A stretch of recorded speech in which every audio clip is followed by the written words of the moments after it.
Namo Buddhaya. Salam sejahtera, penuh damai dan bahagia pemirsa Dharma TV dimanapun Anda berada. Senang sekali saya Satna Dewi bisa menjumpai Anda kembali tentunya dalam acara Manage Your Mind. Bagaimana sih hidup menjadi lebih bahagia? Bagaimana menata batin kita agar menjadi lebih bahagia? Tapi ternyata hidup ini penuh dengan stres, penuh dengan tekanan-tekanan hidup. Dan kadang-kadang kita tidak bisa lari dari tekanan hidup itu. Baik, pemirsa Dharma TV, mungkin Anda sedang stres saat ini dan membutuhkan sedikit pencerahan bagaimana mengatasi stres yang sedang Anda hadapi pada saat ini. Tema kali ini sungguh menarik, yaitu adalah manajemen stres, dan kita akan berbicara dengan seorang narasumber.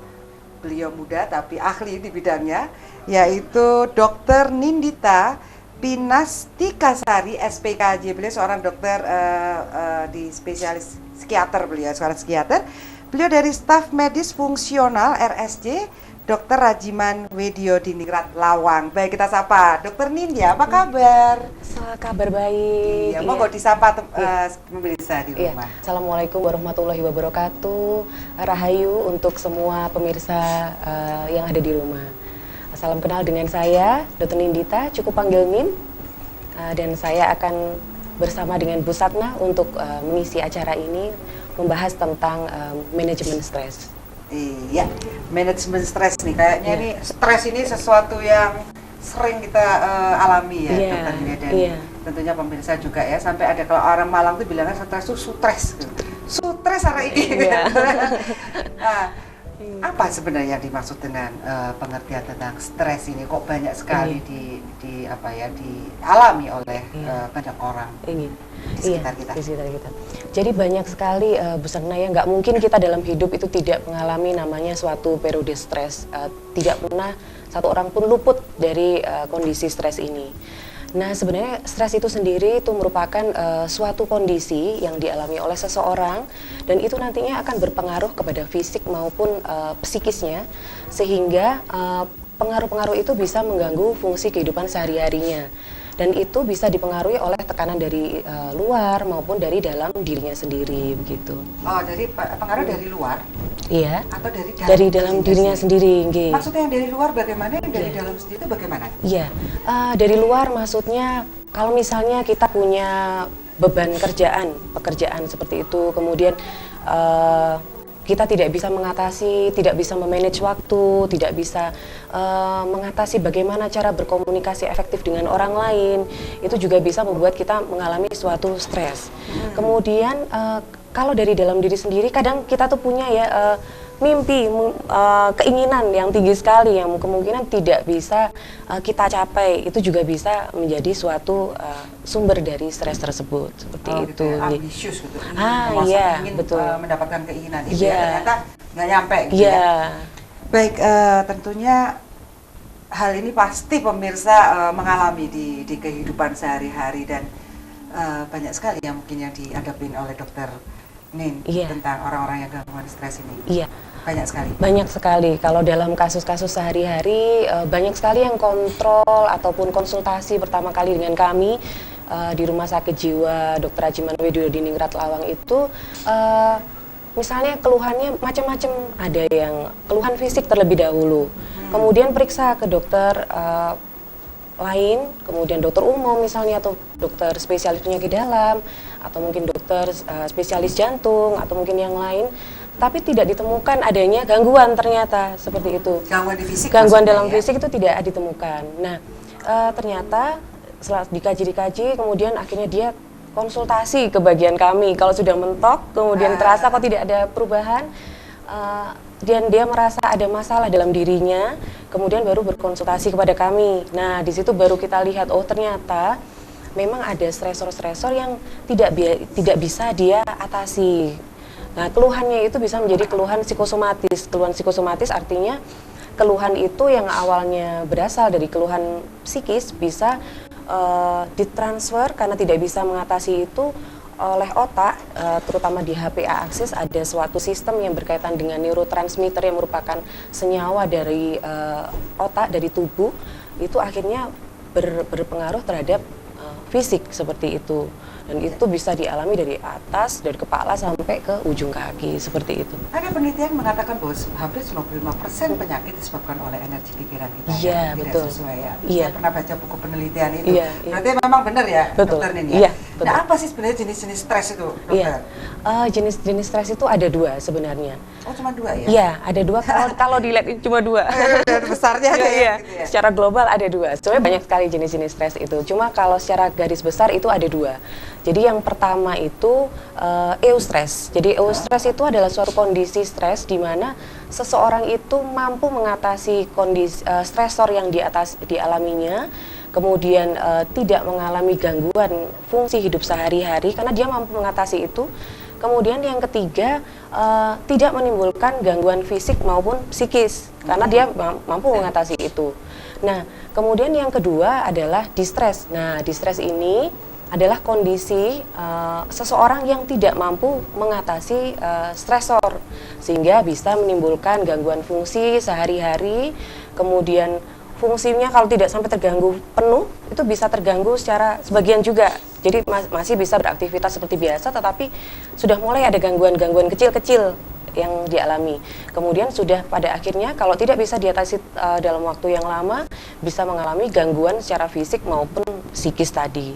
Jadi gangguan kecil itu gimana misalnya? Gangguan kecil. Yang nampak mungkin di sekitar kita nih ya. Iya, Kita nggak tahu loh sekitar kita Iya. tuh ada kadang-kadang ada yang suka ini nih. Ini mohon maaf, ini termasuk Iya. apa nih? Kalau dia bolak-balik mencuci Tangan. Oh, Itu nggih. apa itu sebenarnya? Bukan stres ya? Kalau di dalam teori kami, kalau sering mencuci tangan itu ada namanya obsessive compulsive disorder. Jadi itu merupakan tindakan, ada gangguan yang berkaitan dengan kebiasaan, keinginan untuk melakukan kegiatan secara berulang-ulang. Kalau dia melakukan kegiatan itu berulang-ulang, kecemasan yang dialami itu akan bisa berkurang. Oh, karena dia cemas ya, stres Iya, itu tadi ya? itu juga ada cemas bagian. juga termasuk stres? Iya, itu bisa juga salah satu bagian dari situ. Tapi memang ada penyakit gangguan jiwa sendiri yang terkait dengan OCD tadi, obsessive compulsive disorder. Itu macam-macam. Ada nanti suka cuci tangan, ada yang suka kunci-kunci cek-cek kunci berkali-kali, kunci rumah berkali-kali. Oh, iya, itu iya, seperti itu.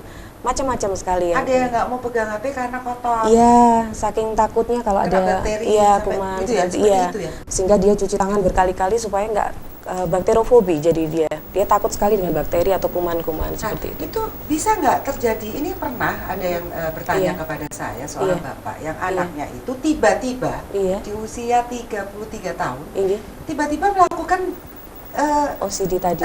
seperti Oh, itu sampai iya. dia mau ke hipnoterapis, mau yang Iya. ini. Kenapa? Semakin begitu semakin dimarahin sama bapaknya ini gitu loh. Bapaknya kena terganggu juga kayaknya. Saya Iya. bilang, itu kenapa itu kok bisa tiba-tiba terpicunya itu? Apakah Terpicunya, butuh pemicu stres itu atau bagaimana? Iya, jadi kalau untuk obsessive compulsive disorder itu berkaitan dengan sistem neurotransmitter di dalam otak. Kalau ada gangguan dari keseimbangan antara neurotransmitter satu dengan lainnya, nah itu bisa menimbulkan yang tadi itu. Jadi kalau semakin dimarahi, semakin dia tidak bisa mengatasi hal tersebut, semakin meningkat kondisi, semakin menjadi gitu obsessive compulsive disordernya. Mungkin bapaknya juga nggak salah karena memarahi anak ini, mungkin pemahaman orang tua ataupun keluarga itu kadangkala kurang gitu. Kondisi seperti OCD ini perlu penanganan ahli sebenarnya. Nanti kami bisa memberikan seperti namanya salah satunya nih ada cognitive behavior therapy. Jadi cognitive behavior therapy itu nanti kita bisa bersama-sama dengan klien ini untuk kita membuat suatu rancangan kira-kira apa yang menyebabkan hal itu terjadi. Kemudian kira-kira pemicunya apa? Kalau sudah ada pemicunya, kemudian nanti bagaimana caranya mengatasinya. Kita bikin program berdua dengan pasien tersebut. Jadi ada hubungan antara dokter dan pasien dalam membuat strategi tersebut. Jadi pasien tersebut merasa saya dilibatkan untuk ini, seperti itu. Dan ada perjanjian yang kita bikin seperti homework gitu ya, seperti PR. Nanti untuk pertemuan berikutnya waktu kontrol dilihat sudah dikerjakan yang mana, yang belum mampu dikerjakan yang mana. Kalau belum mampu dikerjakan, kira-kira nanti solusinya apa gitu. Kita cari lagi jalannya gitu. Jadi banyak sekali nanti hal-hal yang bisa kita bantukan untuk pasien ini. Nah itu tujuannya untuk apa sih sebenarnya dokter? latihan-latihan itu untuk apa sebenarnya? Latihan-latihan itu, iya. Jadi yang disebut dengan cognitive behavior therapy itu secara behavior dilatihkan. Secara tidak sadar di dalam otak itu ada namanya neuroplastisitas. Jadi neuroplastisitas. Ini berhubungan dengan saraf-saraf. Iya, ya? berkaitan dengan sistem otak dan sistem syaraf. Sistem. Iya, sistem cukup besar juga ya. Jadi sistem saraf berkaitan dengan otak. Kemudian jadi di sana ada neuroplastisitas di neuron sel saraf itu. Semakin itu kegiatan itu dilatihkan, kalau kita itu jadi lebih refleksnya terus sama seperti itu. Kalau misalnya ada menemui satu hal, refleks yang dilakukan secara otomatis akan hal itu lagi gitu. Kalau kita melatihkan sesuatu, nah itu dicatat oleh otak, oleh neuron tadi, sehingga sel-sel saraf yang tadinya itu tidak terlatih atau gundul ya, itu jadi timbul lagi sel sarafnya, timbul lagi sel sarafnya. Semakin banyak, semakin dia pandai melatih hati itu, semakin otomatis untuk mengatasi masalah-masalah yang serupa. Begitu. Kayak orang latihan olahraga aja gitu Iya, ya, dia iya. harus melatih di itu otaknya ya. Iya. Baik, nanti apa dampak buruk dari distres tadi, Iya. Dokter? Jangan dijawab dulu ya, Oh, nanti iya. kita akan bahas Baik. lagi. Kayaknya lebih tambah lama tambah menarik Iya, bahasan kita. iya. Baik, pesan Dharma TV, tentunya Anda ingin tahu apa itu distres. Jangan kemana-mana, kita akan ketemu setelah yang satu ini. Baik, pemirsa Dharma TV, tentunya selamat sore bagi Anda yang baru saja memutar channel kami, Manage Your Mind, bersama saya Satna Dewi. Dan tentunya selamat sore juga bagi Anda yang berada di Madiun, di Tulungagung, di Jombang, dan di sekitarnya, juga di Malang Raya. Semoga Anda dalam kondisi sehat. Dan bagi Anda yang ingin melihat siaran kami bisa melalui streaming, Anda bisa lihat di sini alamat Dharma TV di streaming. Baik, masih bersama dengan Dr. Nindita. Baik, Dr. Nin. Tadi kita bicara tentang distres. Iya. Distres ya. Iya, Distres, distres, ya? betul. Oke, distres artinya apa? Kalau distres itu suatu kondisi di mana seseorang tersebut tidak mampu mengatasi stresor yang dihadapi, kemudian bisa mengganggu aktivitas fungsi sehari-harinya sehingga bisa menimbulkan suatu gangguan fisik ataupun gangguan secara psikis itu tadi. Tadi ya. yang kita bahas Iya. tadi ya, Iya, Dr. Lin ya. kita bahas di Terus awal. kemudian stres nih sekarang Iya. yang kita tadi lanjutkan dari Iya, pembicaraan. iya. Itu bagaimana? Stres itu kan ada reaksi-reaksinya. Iya, iya. Antara yang negatif dan positif Iya, tentunya. iya. Kondisi stres itu sebenarnya bisa ada dua. Positif, ada negatif. Kalau stres itu kadang kita perlukan ya. Kalau misalnya nih contohnya, kalau kita mau ujian, kalau kita santai aja nggak punya rasa Tanggung jawab lah. tanggung jawab atau ini kan nggak muncul tuh stresnya, jadi nggak belajar jadinya seperti itu. Jadi suatu Motivasi ya? jadi seperti dorongan, iya betul, seperti dorongan, seperti pemicu gitu. Jadi itu malah membuat kita kadang malah bisa mencapai suatu kesuksesan dengan adanya stres itu. Tetapi dalam konteks yang eustress tadi gitu Positif ya, yang positif ya. Kemudian kalau untuk yang negatif tentunya karena tadi terjadinya suatu kondisi distres tadi sehingga seseorang tidak bisa mengatasi masalah stresnya dan akhirnya timbul gangguan pada fisiknya maupun pada psikisnya seperti itu. Nah itu bisa jadi karena mungkin orang tersebut pada saat dia sudah tidak bisa mengatasi kondisinya sendiri, tetapi kemudian dia tidak meminta bantuan kepada tenaga profesional, itu juga bisa menimbulkan kondisi distres itu menjadi semakin memburuk seperti itu. Ya. Jadi tadi stres yang arahnya ke ke hal yang positif itu bisa menjadi sebuah motivasi ya, semangat ya. Iya, jadi semangat semangat untuk melakukan Iya. sesuatu ya. Iya. Ada orang yang tidak pernah stres. Mungkin Hampir menang pasif gitu kan ada dokternya. mungkin nggak ada ya, semua orang pasti punya stres ya. Sampai orang yang terkena gangguan jiwa atau gila, itu Iya. ada stres ya mereka? Iya, jadi mereka itu mengalami bayi pun itu bisa stres. Makanya kenapa bayi itu juga menangis seperti ya. itu kan, karena dia juga kondisi nggak enak nih, ada tekanan dari luar Atau atau dia dari lapar. dari dalam lapar yang Iya, tadi nggak saya bisa bilang. ngomong, stres. Dari luar mungkin terlalu dingin, iya. AC-nya di kamar seperti itu juga kondisi stres. Jadi mulai bayi sampai lanjut usia pun semua punya kondisi stres gitu. Untuk kondisi gangguan jiwa ya, kondisi gangguan jiwa berat itu jadi seperti ini. Kalau misalnya untuk kondisi gangguan jiwa berat yang kami biasa sebut dengan gangguan psikotik, itu bisa ada seperti bentuk skizofrenia. Oh itu berat ya? Itu yang masuk yang berat. Nah itu Kalau seperti itu ada dua hal. Jadi ada faktor biologis dan ada faktor lingkungan.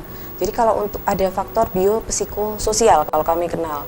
Jadi faktor biologinya yang tadi saya bilang. Jadi secara neurotransmitter ada imbalance neurotransmitter. Jadi karena ketidakseimbangan itu kemungkinan dopaminnya meningkat, kemudian serotoninnya kadang ada yang menurun, kadang norepinefrinnya juga terganggu, tidak seimbang tersebut sehingga akhirnya terjadi suatu kondisi gaduh gelisah untuk pasien-pasien dengan gejala psikotik ini. Kemudian kalau untuk psikonya, masalah psiko itu bisa misalnya hubungan interpersonal yang kurang baik dengan keluarga atau mungkin dengan teman, dengan teman kerja atau dengan lingkungan yang kurang baik, itu juga bisa menimbulkan kondisi distress ini yang berkelanjutan, yang terus-menerus, yang dia tidak bisa atasi itu. Kemudian terkait masalah sosial tentunya dia terkait dengan fungsi pekerjaan, fungsi kalau sekolah, anak sekolah, fungsi sekolah seperti itu. Dia tidak bisa mengatasi itu, misalnya hubungan dengan guru yang kurang bagus, sama teman yang kurang bagus, itu juga bisa menimbulkan kondisi gejala psikotik kalau digabungkan faktor bio, psiko, sama sosial tadi. Ini tidak ada hubungan dengan IQ, EQ, SQ? Ya. Jadi kalau semua ini memang ada hubungannya. Kalau IQ tentunya berkaitan dengan yang tadi bio tadi ya, terkait dengan masalah kognitif itu terkait dengan bio. Kemudian terkait dengan EQ emosional ya, itu terkait dengan psikonya tadi. Terus dengan spiritual question itu juga berkaitan dengan sosial maupun dengan psikis tadi, psiko tadi. Iya, Dokter Nin, ternyata mempelajari tentang diri kita sebagai manusia ini rumit ya. Iya. Ternyata ada unsur-unsur kimia di dalam tubuh kita. Ini yang mungkin pemirsa tidak ketahui. Orang lahir gitu ya, nggak tahu bahwa ternyata itu ada proses loh. Bahkan mungkin orang yang tidak secara mungkin di desa atau apa, dia tidak tahu bagaimana terciptanya seorang anak manusia gitu. Harus mendidik dan itu keliru semua. Mungkin salah program dari kecil. Bisa terjadi seperti itu, Dokter Nin? Bisa, itu juga bisa terkait dengan pola asuh. Nah, jadi pada beberapa penelitian itu yang saya baca itu bisa karena ada pola asuh yang double bind. Double bind itu misalnya gini, anak itu jadi ragu di persimpangan. Kadangkala orang tua nyuruh ini, tapi kadang dilarang sama yang misalnya disuruh melakukan A, tapi kadangkala nggak boleh melakukan A. Jadi anak ini selalu berada di persimpangan seperti itu. Jadi bentuk perintah yang tidak konsisten. Iya, betul. Jadi tidak konsisten, kemudian berada dalam kondisi yang selalu ambivalen, ragu-ragu. Ragu-ragu. Apalagi kalau sering jangan, anak nggak pede ya ternyata. Yang itu juga, gitu kan, ya. Itu juga bisa menurunkan self esteemnya, kepercayaan dirinya juga turun. Betul. Seperti itu. Karena setiap orang itu perlu namanya supply untuk meningkatkan self esteemnya tadi, bentuk pujian. Kalau kita punya anak nih misalnya, walaupun hal kecil yang dia berhasil lakukan, berilah pujian. Itu sudah cukup untuk bisa meningkatkan sedikit self esteem anak. Itu penting ya? Itu penting sekali. Penting sekali. Itu penting sekali. Karena banyak pendidikan di keluarga-keluarga kita adalah ketika dia berbuat salah, dia akan disalahkan. Tapi ketika dia berbuat baik, dicuekin, dianggap itu biasa. Itu salah ya? Pendidikan seperti itu keliru. Iya. Jadi kita harus bisa memberikan reward and punishment sistem itu secara adil, optimal ya, secara benar gitu ya, secara sesuai dengan konteksnya, secara proporsional gitu. Jadi kalau memang dia itu punya kesalahan, kita berikan reasoning, kita berikan alasan kenapa tadi misalnya mama marah, kenapa tadi papa marah. Jadi anak itu tahu nggak tiba-tiba kenapa sih aku tiba-tiba disalahin gitu tanpa tahu sebabnya. Kemudian anak akan mengulang itu lagi, bisa jadi karena bentuk suatu ketidakmengertian anak itu tersebut. Kemudian juga bisa karena anak itu merasa protes loh, aku nggak salah kok dimarahin sama mama, sama papa, seperti itu. Jadi anak perlu pemahaman seperti itu. Ya, jadi manajemen stres harus dimulai dari dini, dari usia anak sebenarnya. Dari usia sedini mungkin itu sudah mulai diajarkan bagaimana cara mengatasi stres. Kalau misalnya anak pulang itu juga perlu misalnya kita lakukan ventilasi. Ventilasi itu anak tersebut diminta untuk menceritakan apa yang dia rasakan. Oh, dia rasakan? Iya, apa yang dia rasakan, apa yang dia alami. Jadi ada komunikasi dua arah dari orang tua ke anak atau anak ke orang tua. Jadi anak itu merasa dekat dengan orang tua, pada saat dia membutuhkan bantuan dia bisa meminta ke orang tua tersebut. Kemudian kalau orang bisa ventilasi kan otomatis masalah-masalah yang dialami menjadi stresor tadi itu kan keluar semua dan berkurang seperti itu. Sekali. Iya, benar ya, manajemen stres harus mulai dari kecil. Jadi membuka pintu-pintu agar anak-anak bisa bercerita seperti itu ya. Dan orang tua mendengar, bahkan kadang-kadang cuma mendengar aja mereka sudah lega senang, rasanya. Sudah senang ya. Tapi banyak juga dari orang-orang tua ini, Dokter Nin, yang tidak paham tentang psikologi. Bahkan ada yang kekeh ketika kita beritahu kepada orang tua bahwa mereka mengatakan bahwa ya ini didikan saya dari dulu gitu. Bagaimana kita menghadapi orang-orang tua supaya kita nggak stres gitu loh menghadapi, karena kalau sudah orang tua yang mengatakan bahwa dia yang paling benar itu kan sulit sekali, Dokter. Kadangkala untuk mengatasi orang tua yang merasa mungkin dahulunya diperlakukan seperti itu oleh orang tuanya, kemudian sekarang diterapkan ke anaknya karena merasa cukup berhasil nih untuk diri saya gitu. Tapi kan tidak semua hal yang dulu diterima oleh orang tua tersebut itu bisa diaplikasikan untuk anaknya.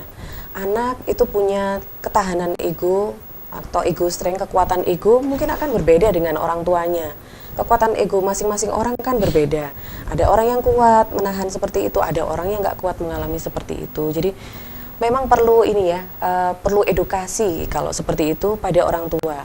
Mungkin pertama akan menolak, tapi mungkin setelah pulang, setelah dapat edukasinya itu mungkin akan direnung-renung, sambil direnung-renung seperti itu mungkin. Padahal punya anak 5 itu beda-beda bisa menanganinya berbeda-beda. Menanganinya akan berbeda-beda. Itu menangani anak itu tailor made ya. Jadi dibikin sesuai, kalau seperti orang untuk jahit baju itu sesuai dengan tubuhnya masing-masing, sesuai dengan kondisinya masing-masing seperti itu. Mungkin juga orang tua yang punya banyak anak otomatis punya stresor yang cukup tinggi, itu juga perlu kita pahami juga.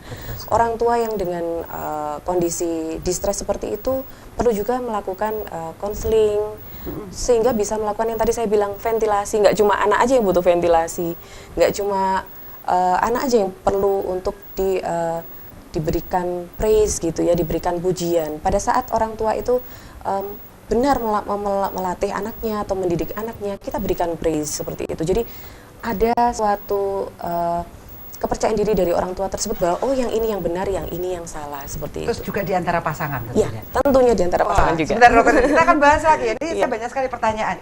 Baik, pemirsa Dharma TV, tentunya Anda penasaran dengan pembicaraan kita pada saat ini karena ini begitu penting. Jangan kemana-mana, kita akan ketemu setelah satu ini.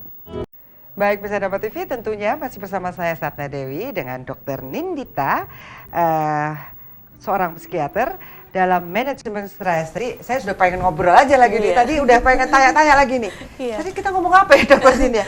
Masalah orang tua ya, terus kemudian pasangan. Ternyata memang di antara kehidupan sosial ini memuji adalah sebuah kebutuhan ya. Pujian itu adalah sebuah kebutuhan ternyata. Iya.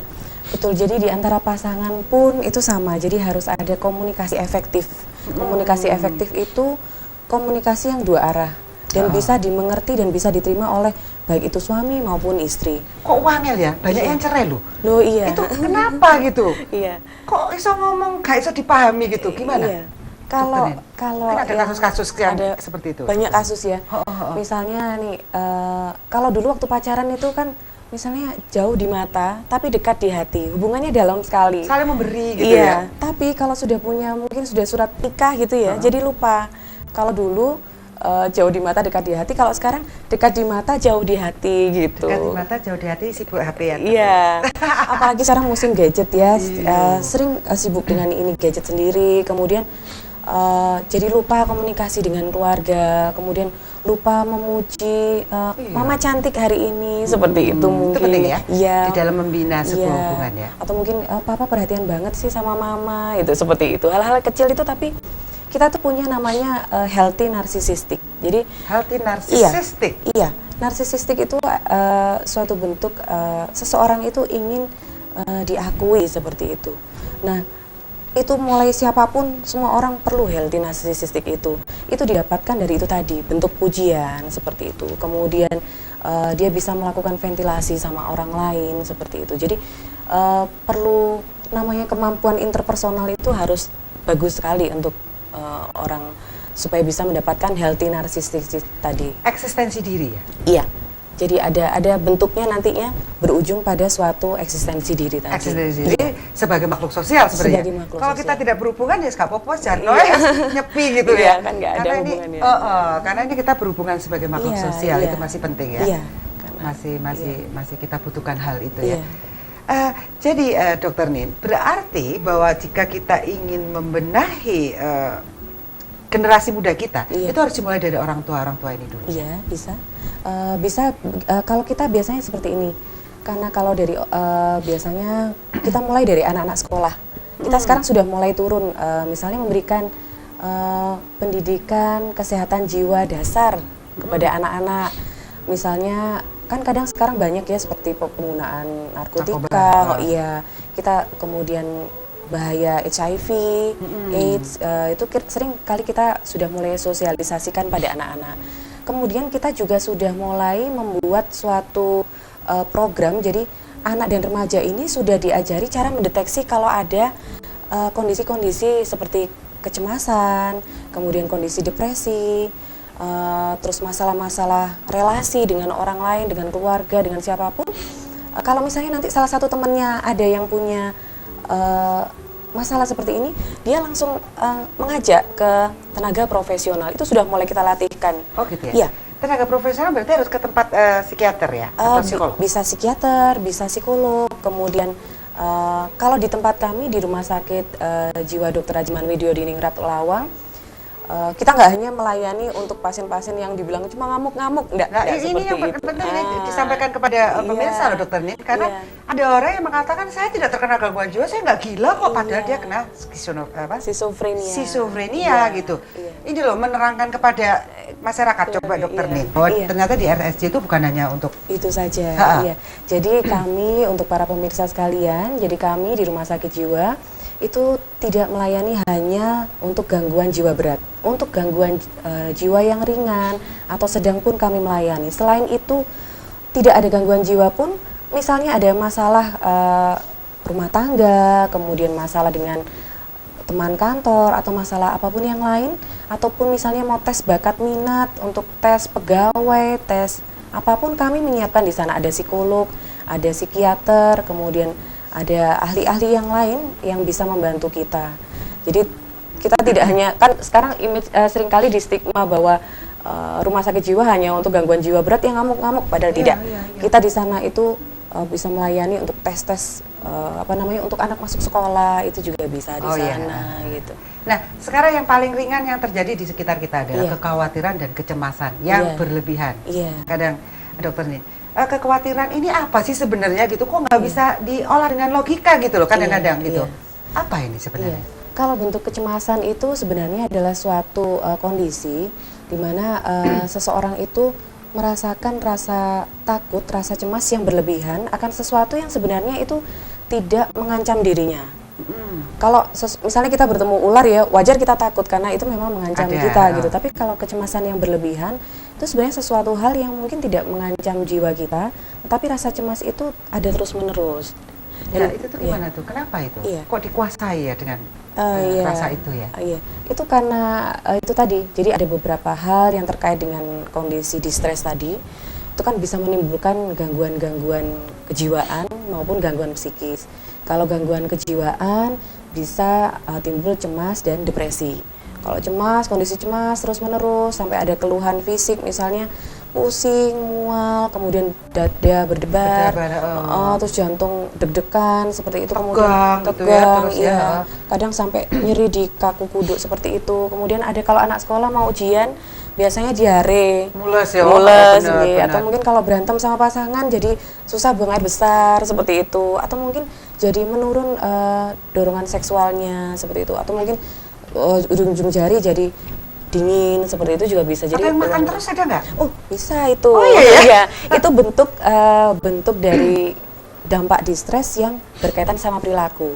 Bisa banyak tidur, kemudian banyak atau mungkin susah tidur, ya. atau mungkin nafsu makannya tadinya sedikit jadi banyak, atau malah mungkin nggak mau makan seperti itu, atau malah mungkin jadi nunda-nunda pekerjaan, nunda-nunda tanggung jawab apa yang dilakukan, kemudian membatasi diri untuk nggak mau sosialisasi atau bergaul sama orang lain, gampang gampang merasa dirinya terisolasi. Itu kalau kondisi-kondisi terkait dengan dampak distres yang terkait dengan emosi, misalnya moodnya atau suasana perasaannya jadi labil seperti itu, kemudian gampang marah, gampang tersinggung, merasa kok saya dikucilin, saya terisolasi seperti itu. Bisa itu juga. Stres itu? Iya, salah satu bentuk distres dampaknya. Iya, dampak dari distres iya. itu tadi ya. Iya. Dan itu masih ringan ya kalau yang seperti itu, kalau misalnya dia alaminya misalnya lebih dari seminggu, itu sudah mulai kita waspada gitu untuk bagaimana penata laksanaan selanjutnya gitu. Pemicunya itu apa sih, Dokter Nin? Karena Nyon Sewu, ada nggak sih orang yang memang gila sejak kecil? Iya. Ada? Pernah nggak? Saya kok nggak pernah lihat ya. Biasanya gini, pada saat kecil itu tidak terlalu kelihatan. Nah, nanti biasanya pada saat dia sudah memasuki usia sekolah, terus sudah mulai kelihatan itu gangguan fungsinya. Gimana itu? Iya, misalnya terkait sekolah ya, misalnya dia tidak bisa mengikuti pelajarannya gitu. Kemudian sosialisasi dengan temannya itu nggak bisa. Jadi selalu bermasalah dengan temannya, atau mungkin agresif dengan temannya, seperti itu. Agresif dengan gurunya, kemudian tidak bisa menjalin komunikasi bagus dengan gurunya. Itu sudah mulai kelihatan. Kadang-kala kalau kondisi pada anak itu seringkali misalnya tidak hanya gangguan jiwa itu saja ya, mungkin ada tidak berupa yang psikotik saja gitu. Kadang-kala ada retardasi mental. Jadi retardasi mental itu kondisi di mana untuk tingkat intelijensinya itu memang berbeda dengan yang orang yang normal, jadi di bawah rata-rata seperti itu. Itu juga bisa menimbulkan, kalau dengan kemampuan kognitif yang terbatas, otomatis persepsi dia pada orang lain itu jadi akan berbeda ya, karena dia akan mungkin salah arti gitu, tidak mengerti maksudnya orang lain. Kemudian orang lain jadi jengkel, kok gini sih? Karena sebenarnya anak itu nggak ngerti seperti itu. Jadi sebenarnya ketika orang mengalami sakit gila ya, nih disebut gila. Gila ini apa sih sebenarnya? Kan macam-macam juga ya. Iya, seringkali kalau yang dibilang gila itu sama orang-orang seringkali disamakan dengan yang gangguan psikotik yang saya bilang seperti schizophrenia tadi itu, yang sampai marah-marah seperti itu, ngamuk-ngamuk, agresif. Tapi itu pun juga bertingkat-tingkat. Iya, jadi kalau yang untuk itu ada jenisnya, ada schizophrenia, hebefrenik, paranoid, katatonik, kemudian ada schizoafektif. Wah itu ini ceritanya ada ini masuk ke situ. Ceritanya ada seorang teman yang mempunyai ibu sejak beberapa puluh tahun yang lalu. Dia tuh memang suka seperti tiba-tiba tuh kayak dia diserang oleh tetangga, atau tiba-tiba dia merasa bahwa tetangga itu mencuri barang-barangnya, atau dia merasa bahwa anaknya itu sudah mati. Sampai beratus-ratus kali katanya anaknya mati dan hidup lagi gitu. Dan kalau dia lagi normal dia ikut pengajian, dia ramah, dia baik hati gitu loh. Tapi kalau begitu kena sesuatu itu, kenapa itu? Kena sesuatunya tuh kenapa sih, Dokter Nin? Iya. Ini usianya berapa ya? Sekitar 50 oh iya. 50 lebih. Berarti kan sejak muda tuh? Berarti sejak umur 30 tahun, 20-an ya? Iya. 30-an. Jadi kalau kondisi seperti itu, kemungkinan saya belum pernah periksa langsung ya, tapi kalau dari ceritanya, sebenarnya ke arah schizophrenia itu juga bisa, ke arah psikotik tadi. Kalau schizophrenia itu khasnya ada gangguan persepsi, kemudian ada gangguan proses pikir dan isi pikir, kayak seperti tadi, ada waham kemungkinan ya. Jadi ada keyakinan bahwa waham bizar yang kalau tadi itu ya, sebenarnya ada ngerasa anaknya sudah meninggal berkali-kali, kan itu sesuatu yang tidak mungkin kemudian hidup lagi seperti itu. Tapi itu dipercaya betul oleh dia, padahal kondisi itu sebenarnya nggak sama sekali terjadi gitu. Kemudian kalau merasa dijahatin orang, seringkali pasien-pasien yang kami periksa itu mengatakan, saya tuh ngerasa dijahatin orang karena ini dok, saya dengar suara-suara bisikan nih. Atau kadang ada bayangan yang kayak mengancam saya, itu yang bikin saya takut gitu. Dan itu munculnya hampir setiap saat.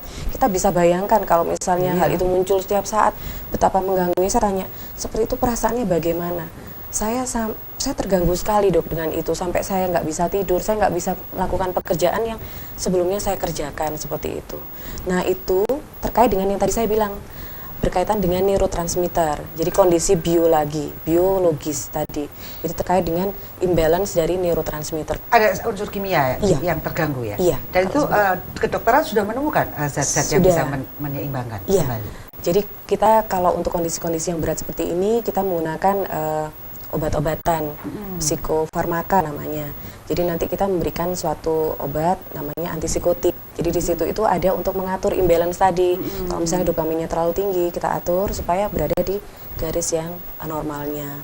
Kalau misalnya ada masalah psikososialnya muncul, tapi karena faktor bionya sudah digandolin dengan obat tadi itu, akhirnya kalau misalnya pun neurotransmitternya yang meningkat, tetap nggak terlalu tinggi sekali dibanding kalau tidak menggunakan obat tadi. Dan obat ini tidak menyebabkan ketergantungan. Seringkali orang salah paham. Wah, ini juga harus diterangkan ini. Iya. Tidak menyebabkan ketergantungan. Tidak menyebabkan ketergantungan. Justru membuat itu menjadi lebih normal sebenarnya ya. Kembali ke fungsi yang lebih baik daripada sebelumnya. Baik. Dokter Nini, nanti kita bicarakan lagi. Iya. Baik, pemirsa Dharma TV, saya masih penasaran terus sama Dokter Nini tentang cerita-ceritanya. Baik, kita akan ketemu setelah yang satu ini. Jangan kemana-mana. Baik, tentunya masih bersama saya di segmentasi terakhir ini, pemirsa Dharma TV dan Dokter Nindita dari RSC Dr. Rajiman Widyo Diningrat Lawang. Baik, Dokter Nin, ini tadi ada beberapa kasus dari teman-teman yang mungkin itu tadi kasus seperti ibunya yang sudah sampai puluhan tahun loh seperti itu, dan itu mengganggu karena bagaimana sih kita punya keluarga yang seperti itu, terus kemudian misalnya si anak nih pengen menikah gitu, tapi ternyata melihat ibunya seperti itu, padahal sebenarnya bisa loh ya dinormalkan ya, setidaknya mengurangi gejalanya. Bisa loh. Nah, sayangnya sang ibu ini tidak mau datang ke RSC karena dia menganggap dirinya tidak sakit. Gimana nih caranya dokter? Mungkin ada pengalaman nih bagaimana menghadapi orang-orang seperti ini dokter ini? Seringkali memang kesulitannya di situ. Jadi orang dengan gangguan jiwa berat seperti ini, kalau kita bilang itu insight-nya derajat 1. Insight itu pemahaman, tilikan pada dirinya sendiri itu bahwa dia mengalami sakit, itu tidak ada. Jadi dia merasa tidak sakit. Tilikan itu ada 6. Jadi kalau yang pertama tilikannya itu dia derajat 1 tadi, dia tidak merasa sakit. Kalau yang kedua dia sudah ngerasa sakit tapi di suatu saat gitu dia merasa aku nggak sakit gitu. Kalau yang ketiga dia menyalahkan faktor eksternal, faktor luar, itu tuh yang bikin saya sakit seperti itu. Kalau 4 dia tahu dia sakit tapi dia nggak tahu harus melakukan apa dengan dirinya.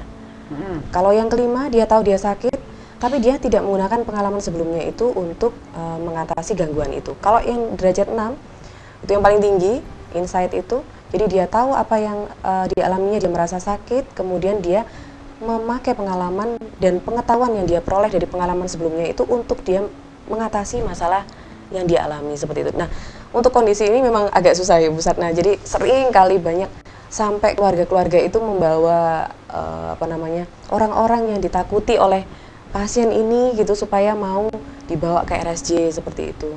Kadangkala juga kita kalau pasien ini sudah lama, seringkali kita berikan obat dulu, misalnya seperti obat yang biasa dia minum, kemudian kadang diberikan obat juga agak susah. Tapi ada berbagai macam cara.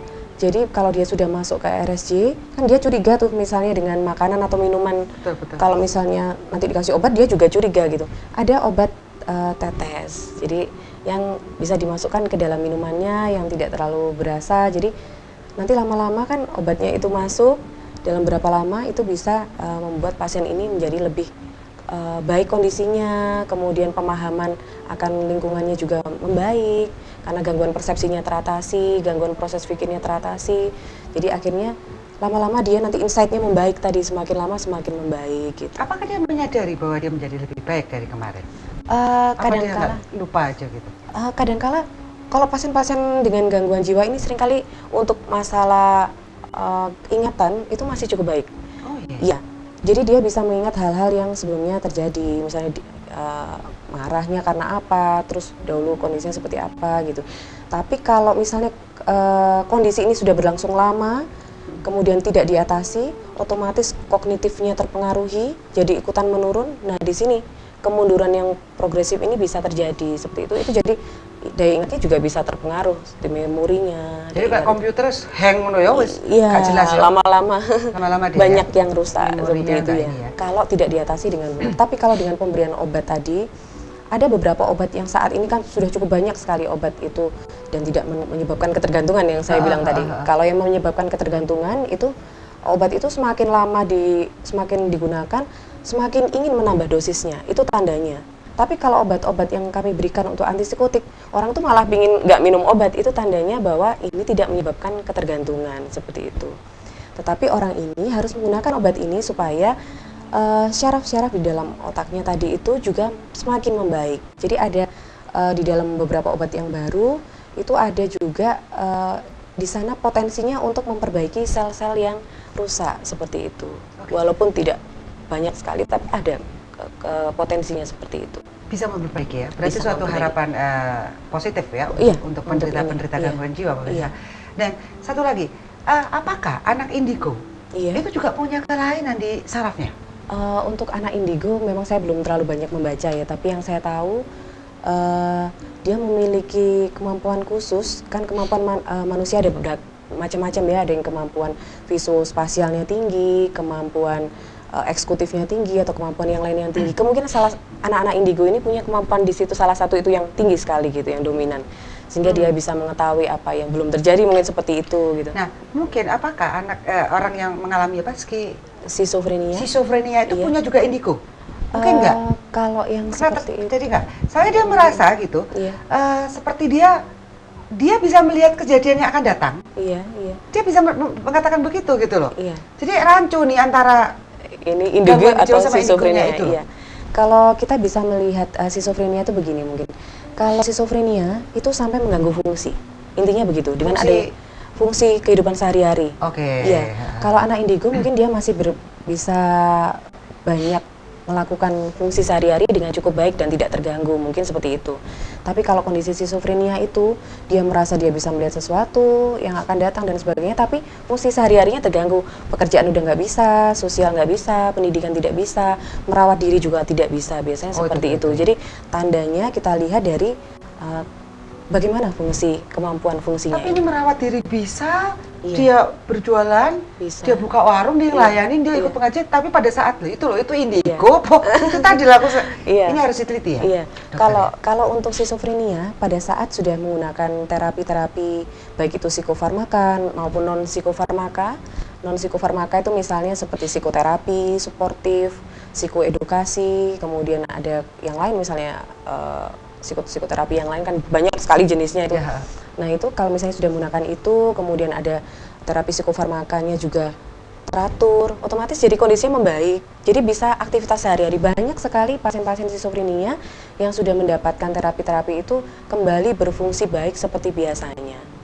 Walaupun tidak kembali ke yang dulu baseline-nya, tetapi dia bisa kembali ke yang paling optimal yang bisa dia capai seperti itu. Jadi dia bisa, intinya dia bisa mengelola dirinya sendiri, bisa merawat dirinya sendiri. Kemudian kalau dia sudah kondisinya lebih baik, malah bisa memberikan untuk orang lain seperti itu. Ya. Iya. Jadi yang saya ceritakan tadi, ibu Iya. belum tentu juga terkena itu ya. Mungkin Iya. juga bisa juga indigo Ada juga. Kita nggak tahu karena. Kalau untuk indigo mungkin perlu pemeriksaan lebih lanjut ya, misalnya. Ya itu aku nggak tahu juga. Foto aura. Seperti dengan diam-diam ditetesi obat, dia tahu loh kalau itu ditetesin obat tuh, dia akan menolak gitu, enggak. Tapi dengan cara yang enggak, kamu tetesin ya, kamu kasih obat, enggak, aku nggak mau ini. Iya. Terus dia ngambil sendiri gitu. Padahal sudah dengan diam-diam gitu loh, Dokter Nin. Iya. Kalau dia bisa tahu gitu loh. Kalau kondisi seperti itu kadangkala kita biasanya kalau dulu di puskesmas biasanya ada tim dari puskesmas yang turun ke lokasi, ke rumah. Jadi nanti ibu itu akan diberikan psikoedukasi, diajarkan secara supaya dia bisa menerima dengan sadar, pelan-pelan. Kemudian nanti dikasih tahu, ibu ini obat untuk, kadang-kala kan dia curiga kalau dia nggak tahu ini obatnya untuk apa, tahu-tahu udah dikasih ini seperti itu. Kalau dia tahu ini obat ini untuk misalnya nanti memperbaiki sel syaraf, sel otak seperti itu, pemahaman dia itu akan bisa membuat dia lebih menerima. Jadi biasanya itu ada tim-tim, kalau kita biasanya melakukan home visit. Kami biasanya melakukan home visit. untuk pasien-pasien yang sulit, misalnya pasien dengan korban pasung ataupun pasien-pasien dengan skizofrenia yang susah untuk dibawa ke rumah sakit, itu bisa kita datangi untuk home visit seperti itu. Kita ada di pelayanan dasar. Tersedia pelayanan itu? Ada. Kalau kita minta tolong bisa? Kalau ini bisa. Untuk bisa benar ya? Ada. Dokternya, seakan dokternya kadang-kadang tidak parah-parah banget, cuman karena ketidakmengertian itu loh yang membuat kualitas hidupnya menjadi tidak berkualitas gitu kan, istilahnya kan begitu kan. Dan itu mengganggu keluarga ketika ada yang mau menikah itu jadi anak yang gendeng, kan padahal sebenarnya bisa di jadi harus ada kunjungan-kunjungan dan mereka sangat telaten, sabar ya untuk mendidik itu. Mendidik itu biasanya dulu waktu saya bertugas di puskesmas, ini pengalaman dahulu, biasanya kita melakukan home visit ke pasien-pasien yang ada di daerah. Waktu itu saya di luar Jawa, jadi melakukan itu kunjungan ke rumah. Jadi kalau kondisi seperti itu akhirnya ibu diajak persuasi dengan baik. Jadi akhirnya dia mau, besok ya ibu bisa kami jemput pakai ambulan puskesmas gitu. Nanti kita periksa di sana. Awalnya periksa fisik dulu. Nanti lama-lama kan dia tergerak, oh iya ya dari fisik ini nanti dikasih obat, bisa lebih sehat nih kondisi saya. Seperti itu mungkin bisa jadi salah satu jalan keluar. Jadi pendekatan dengan rasa sayang juga betul. Berarti dokter nih. Memberikan itu energi itu yang dia tangkap energi dulu ya. Positif, Doyok ditarik-tarik, dipaksa-paksa dia menjadi menolak biasanya. Baik dokter Nin, senang sekali saya berbicara dengan dokter Nin ini. Sepertinya saya jadi bertambah wawasan ini. Sayangnya waktu sudah sampai di penghujung acara, mungkin dokter Nin bisa memberikan saran ataupun apapun kesimpulan di pembicaraan kita tentang manajemen stres. Moga silakan. Baik pemirsa sekalian, ada beberapa hal yang mungkin bisa saya sampaikan. Yang pertama, bagaimana kita mulai mengenali jika kita mengalami stres, bagaimana kita atasi stres tersebut dengan mengelola waktu dengan lebih baik, melakukan komunikasi secara lebih efektif sehingga kita bisa menata kondisi stres tersebut dengan lebih baik. Kemudian yang ada tips yang bisa saya berikan untuk mengatasi kondisi stres, misalnya kita melakukan relaksasi otot. Kemudian kita juga bisa melakukan latihan pernafasan pada saat kita mengalami kondisi stres. Yang kedua, yang tidak kalah pentingnya adalah melakukan olahraga secara teratur 30 menit saja sehari, itu sudah cukup. Kemudian yang ketiga, makan makanan yang bergizi dan yang sehat karena itu akan membentuk sel-sel yang lebih sehat. Kemudian menghindari makanan yang mengandung pewarna, kemudian pengawet maupun bahan-bahan lainnya yang kurang baik yang bisa merusak sel-sel tersebut. Kemudian dengan melakukan itu diharapkan kita bisa melakukan juga ibadah ataupun doa. Itu ada dalam beberapa penelitian bahwa bisa menurunkan tingkat stres karena membuat hati lebih damai. Nah, yang terakhir, apabila kondisi stres itu tidak bisa diatasi sendiri ataupun dengan orang-orang terdekat Anda, para pemirsa sekalian bisa melakukan konsultasi dengan kami di Rumah Sakit Jiwa Dr. Rajiman Widyo Diningrat Lawang. Dan kami membuka kesempatan untuk para semua pemirsa yang mengalami masalah apapun, kami bisa membantu para pemirsa untuk mengatasi kondisi ini. Mungkin itu saja dari saya. Semoga semua makhluk berbahagia. Baik, terima kasih Dokter Rin, luar biasa sekali. Mungkin kita akan ketemu lagi di episode-episode yang akan datang ya, dan kita akan ngobrol lebih dalam tentang ini juga menata batin sebenarnya untuk menjadi lebih happy, lebih bahagia. Betul. Baik, Pemirsa Dharma TV, tentunya banyak sekali hal yang bisa kita pelajari dan kita kenali di dalam diri kita tentang stres dan bagaimana memanage stres. Kemudian bagaimana mengatur, merawat tubuh fisik agar juga jiwa kita menjadi lebih baik. Karena itu berhubungan dengan banyak sekali ternyata kerumitan-kerumitan di dalam tubuh fisik. Dan kita belum kenal loh sama tubuh fisik kita, apalagi yang jiwa kita. Ayo kita belajar mengenali diri, semakin kita tahu, semakin kita bisa memahami tentang diri kita. Tentunya kita istilahnya kalau sudah jalan itu lebih lanyah ya, lebih tidak mengalami banyak goncangan-goncangan karena kita mampu memanage stres itu tadi. Baik, Pemirsa Dharma TV, tentunya saya Satya Dewi mengucapkan banyak terima kasih atas perhatian Anda. Kata kunci kita adalah mind, it's not everything, but everything is from mind. So, manage your mind. Kata akhir saya, Sabe Sata Bawantu Sukitata. Semoga semua makhluk hidup berbahagia.